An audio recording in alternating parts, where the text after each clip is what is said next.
It is time to look towards the future in the NBA. Let's rank the futures of every single team in the league from worst to best. Starting off in the bottom tier, there's only two teams here. It's both the LA teams. It's the Lakers and the Clippers. The reasons here are pretty obvious. I've done this for a couple of years now. They've been kind of in this range for a few seasons now. Lack of future draft picks, injury-riddled stars and or aging stars, and not a ton of young talent on the roster outside of those teams. I think it's pretty self-explanatory why they're in a tier of their own. We move on now to the C tier, second from the bottom, and that is going to be the Chicago Bulls. Now, I understand why there might be some optimism here for Chicago, and we really don't even know what they're going to do with this roster moving forward. They still have LaVine. There have been versions of this group that have looked really, really good, but with the Lonzo uncertainty, with not knowing what's going to happen with Vucevic this offseason, with just all the weirdness, even if they brought everybody back, it's clear that they're like a 42, 43 win team. Given some lack of draft assets into the future as well, I think they're pretty squarely in the C tier. Another team in that tier is the Washington Wizards. They've been kind of in this range for a while now. They've got Beal. He has a no trade clause. They don't really want to trade him. Not a ton of great young players on the roster at the moment. And just, it's a team that just the outlook seems to never really look great. I also put Phoenix in the C tier. Obviously, they gave away all the future first round picks. The other reason they're not in the bottom tier, because of obviously the age of Chris Paul and the age of Kevin Durant, is mostly Devin Booker. A little bit of DeAndre Ayton in there, just because I feel like they could get something for him this offseason. He is still young, former number one overall pick, all that. But I felt like a team with Devin Booker, how great he is, especially in the postseason, you can't really put that team lower than the C tier, in my opinion. Then last up in this tier is the Golden State Warriors. I did not expect to have them here, but given the age of Draymond and Clay, the uncertainty around Jordan Poole, Wiggins, who's good, but like he doesn't necessarily elevate them above this tier. And then there's Steph, who's still awesome, but like eventually he's going to start to slow down. And if he starts to slow down at all, this is really not a contending team at all without some major adjustments to the roster. Now we move on to the biggest tier in the entire video, the B tier, right in the middle. And we begin with the Charlotte Hornets. I understand that, they've got a good draft pick this year. They've got LaMelo. That's about it. Like, there's really not a whole lot else happening on this roster. The Bridges thing is weird. PJ Washington's fine. Terry Rozier, like the cap space isn't really there. The future draft assets aren't really there beyond this season. It could be better. A year from now, this could be a much brighter future for Charlotte, depending on how their draft pick works out, as well as LaMelo's health. But for right now, they're going to go in the B tier.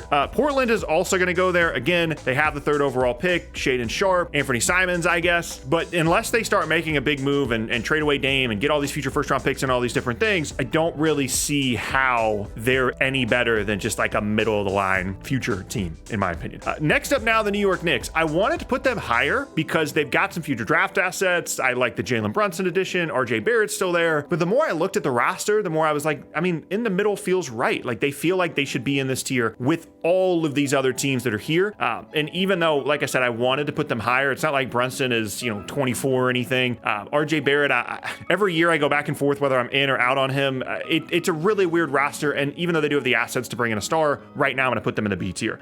Next up, Indiana, another team that I wanted to put higher because I really like Halliburton. Mathurin was good as a rookie. I just couldn't bring, again, like it comes down to the tiers. And when you look at the teams that are in the A and the S tier, the tier above this, and you compare Indiana to all those other teams, they're just not quite on that level, despite the fact that I do want them to be there. Next up now in the B tier is the Toronto Raptors. Again, it feels like they should be higher, right? But like Scotty Barnes had a little bit of a down year, didn't quite improve as much as people wanted him to, especially offensively. Pascal Siakam is good, but again, not someone I'm super counting on as like a future piece. OG's good. Van Vliet, sure. But there's no centerpiece here that puts them in the A or the S tier, in my opinion. Miami, I also put in the B tier. They go on this great playoff run.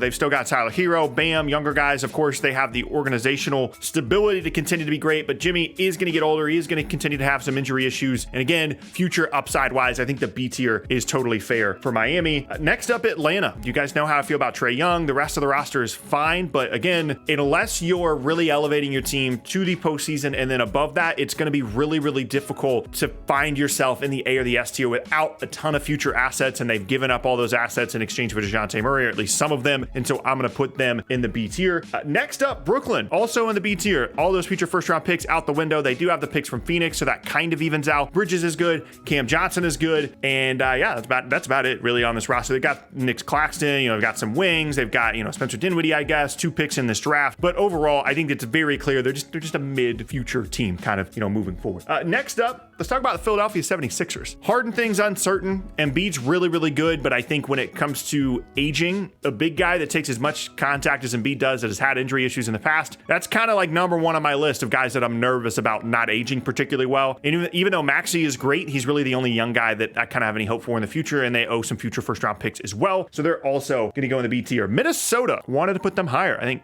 Anthony Edwards is awesome. I feel pretty good about Karl Anthony Towns, but owing the future picks, the Gobert thing is weird. I know that, they've got McDaniels, they've got some other interesting pieces, but Anthony Edwards by himself, unfortunately, was not enough for me to put them in the A tier. If they had made the Gobert trade, that's probably where they would be, but we don't have to go over the Gobert thing anymore. And then last up in this very, very large tier is the Detroit Pistons. Had they ended up with a better pick in this draft, things could have gone differently. I still like Cade. I really like Ivy. Some other interesting pieces on the roster. They continue to just add these like high upside players, but given the fact that they have the 5th pick in like an okay top middle of this draft, I'm going to put them in the B tier as well. All right, now we get to the big ones. These are the teams that clearly have a very, very bright future. And in the A tier, we begin with the Sacramento Kings. I did not expect to have them here at this time last year, but Sabonis has been awesome. I still don't like the Halliburton trade, but that's a whole different conversation for a different day. Sabonis has been great for them. He's really unlocked De'Aaron Fox, and that's the foundation of what they're trying to do moving forward, specifically with Fox because of his age, because he looks like an all-NBA caliber player moving forward. He really elevates this group in addition to what is suddenly a very competent front office, bringing in Kevin Huerter, bringing in Malik Monk. Keegan Murray was a good pick last year as well. I think that's a team with a very bright future and all their picks moving forward as well. Next up, the Orlando Magic. You could have convinced me to put the Magic in the S tier. I'm not going to lie to you. I think Paolo's really good. I think Franz is really good. Lots of interesting young pieces throughout the entirety of the roster. Extra first round picks moving forward into the future. 2 top 11 picks in this draft. I'm kind of talking myself in the S tier as I'm talking about Orlando. I'm going to put them in the A tier. I really want them to be in the S tier, but again, when you look at some of the teams above them, it comes down to them having a foundational, legitimate